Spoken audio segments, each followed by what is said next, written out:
Hey there, folks. Welcome to Spectrum Pulse. We talk about music, movies, art, and culture.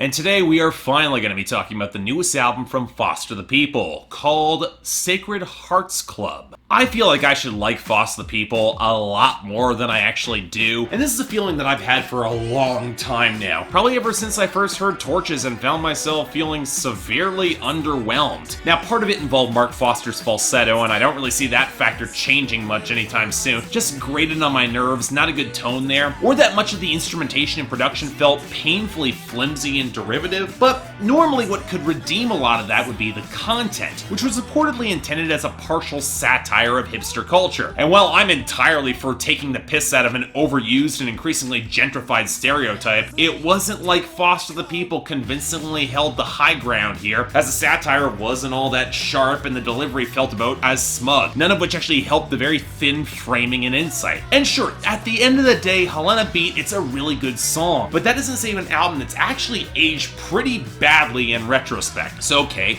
I was hopeful that Supermodel would be an improvement when I covered it in 2014, and yeah, it kinda was, but like with a lot of Torches, it was also one of those records that built a lot of its appeal off the backs and sounds of much better bands, the most obvious being Vampire Weekend and the Flaming Lips. And sure, overall, there were more good songs on that record, with Fire Escape being the obvious standout, but at the same time, the vocals, they still grated on my nerves, and the broader satire intended at commercial culture couldn't help but ring kinda hollow for me. Again, it was an issue with a lot of the framing. Foster the People, they love to present themselves as sly, winking outsiders to a broken system, which immediately loses any sort of real populism for having any of their own skin in the game, which has always struck me as kind of false considering how derivative their sound is, and that they've always been on a major label pushing that message. But you know what? That review was back in 2014. I've learned a lot since then. I'm assuming the patrons that requested this, they didn't see that review. They wanted me to take a crack at this group, or in this case, another crack. Now, minus their bassist and promoting 2 touring members to the main lineup for more of a psychedelic synth-pop direction on the new album, Sacred Hearts Club. And I'm not gonna say that I wasn't intrigued. Both the Wombats and Temples managed the pop pivot remarkably well, and maybe it might help the melodies stand out a little bit better, or at least temper some of that falsetto, even if the influx of added producers and songwriters didn't exactly seem all that promising for me. But hey, maybe third time's the charm, so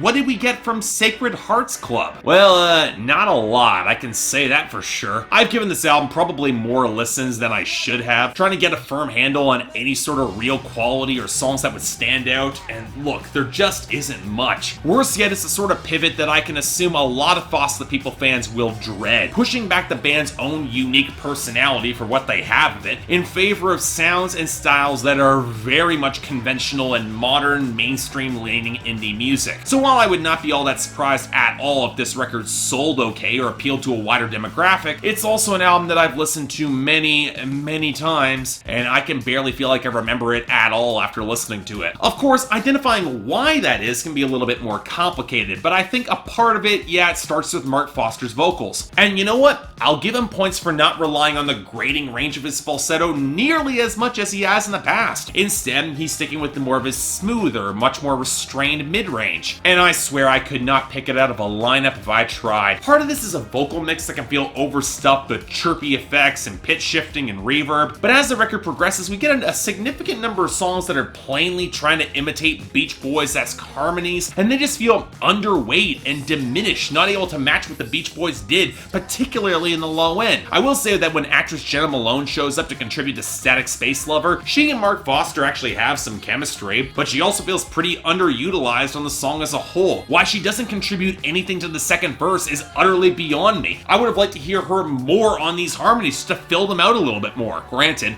this odd feeling of anonymity is not helped by the instrumentation and production, which, as I said, made a pretty obvious pivot towards mainstream sounds and trends. From the choppy, new wave-esque blur of guitar opposite a firmer bass that the 1975 delivered with a lot more polish and tightness, to your standard bass-heavy trap beats complete with flimsy synths that are kind of off-key and the hi-hats. And for the most part, neither of these sounds are much of a good choice of a pairing with Mark Foster's vocals, which have always felt more languid and blurry to really match with production that demands more tightness and groove and intensity. Sure, Lotus Eater, it's much more forgiving of that thanks to the more prominent main guitar melody, it's one of the better songs here, here, but that's also because it's basically a mid-period stroke song down to the composition, vocal arrangement, and the main groove, and that's a glaring issue. I've been calling Foster the People a pretty derivative group for years now, but on Sacred Hearts Club, it's blatant, down to the pseudo R&B track that's got no momentum that ends off the album pretty badly, just like Imagine Dragons did with Evolve. Now, don't get me wrong, derivative isn't precisely bad, and a good chord structure or hook can redeem a lot. I might not be all that crazy about the massive bass on doing it for the money, but Ryan Tedder knows how to produce a halfway decent hook that will stick in your brain. And Static Space Lover, it's got enough spacey touches in the synth and composition overall to mostly make it work for me. I'm a sucker for that sound. That said, they've also carries out some of that blown out Dave Fridman-esque psychedelic compression, where the songs are nowhere near weird or groove driven enough to really anchor and accentuate. And that's before you get hooks that are just flat out annoying, like the faded mess of I Love My Friends. Really did not like that song. Of course, at some points the song's compositions are actually pretty passable and enjoyable, and then hurt by the increasingly sloppy writing. And it's actually a little bit alarming how often the rhyme scheme is dropped without warning or payoff or any sort of explanation. But for a more acute example, go to a song like Sit Next to Me, which actually takes a pretty good new wave groove and uses it for a hookup song, where on the second verse has Mark Foster admitting that he's got the current boyfriend of this girl outlined in chalk. I know hip-hop artists who would not go that far, and I refuse to buy that he's not trying to change her mind from this guy. Of course he freaking is. But then again, thematically, this record is in a weird place. It's not exactly easy to parse. Foster the People have never been all that direct with their writing, but it seems like they're trying to focus more on executing your own personal plans now, doing it all for your own reasons while acknowledging the pull of the universe on you. But the problem is that on the majority of these songs, the status quo doesn't really change. I Love My Friends, it talks about Mark Foster's reckless, hard-living peers in pretty frank details, but basically seems to end with a shrug.